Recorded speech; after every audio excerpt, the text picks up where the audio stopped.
So high everyone, आज चाहिँ हामीले क्रिसमस मनाएर पनि भ्याएर अहिले चाहिँ हाम्रो बेलुकाको समय छ। अहिले चाहिँ हामी वर्षाको घरमा चाहिँ पकौडी टिकियाहरू बनाउने प्लानमा छन्। त्यही भएर यहाँ चाहिँ बिराजुले पकौडी हाल्दै हुनुहुन्छ यतातिर, अनि यतातिर चाहिँ वर्षाले मुचिरहेकी छि। अघि देख्नु भएको थियो तपाईँले, वर्षाले चाहिँ टिकी हाल्ने प्र्याक्टिस गरिरहेको छ नि। अनि यता भिनाजुले चाहिँ भिडियोलाई लाइक गरेर च्यानललाई सब्सक्राइब गरिदियो भनिराख्नु भएको छ।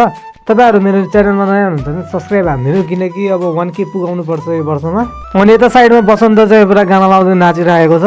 पकौडी हाल्दा हाल्दा कस्तो भयो चाख भनेर दिनुहुन्छ। अनि पकौडी चाहिँ मैले साक्छु, मिठै थियो पकौडी चाहिँ। टिकियाको रोलिङ बनाउने वर्षालाई हल्का गाह्रो लाग्यो जस्तो लाग्यो। अनि त्यसपछि म पनि हात साथ धोएर म पनि बसिहाल्छु। यो चाहिँ मेरो फर्स्ट टाइम वाला टिकियाको हो। बिस्तारै बिस्तारै टिकियाहरू सबैले भ्याउँछ भने त्यसपछि यो झोलहरू पनि बनाउँदो रहेछन् टिकियाको लागि। मैले फर्स्ट टाइम आज थाहा पाएँ। यो मैदावाला झोलमा डुबाउँदै अनि कडाईमा हाल्दै गरेको छ। अनि भित्र चाहिँ बसन्तले चाहिँ यहाँ चटनी पिसिरहेको छ। अनि यहाँ चाहिँ निशा दिदी पनि आउनु भएको छ। निशा दिदी चाहिँ अहिले लाइभमा बसिराख्नु भएको थियो। बनाउँदै खाँदै गरिरहेको छौँ हामीले चाहिँ। के गर्ने हो, मैले चाहिँ यहाँ टिकियामा चटनी मस्तले हालेर, अनि टिकिया चाहिँ मिठो नै थियो। यसको साटा झन् सस भयो त, सससँग झन् खान मजा आउँथ्यो। बाहिर गएर खाएर आइसकेपछि अब यो चाहिँ मेरो लास्ट टिकिया हो। अनि मेरो क्रिसमसको भ्लग मेरो युट्युबमा आउँछ 3 बजीतिर, तपाईँले हेरिदिनु होला। अनि आजको मेरो भ्लग यति नै थियो।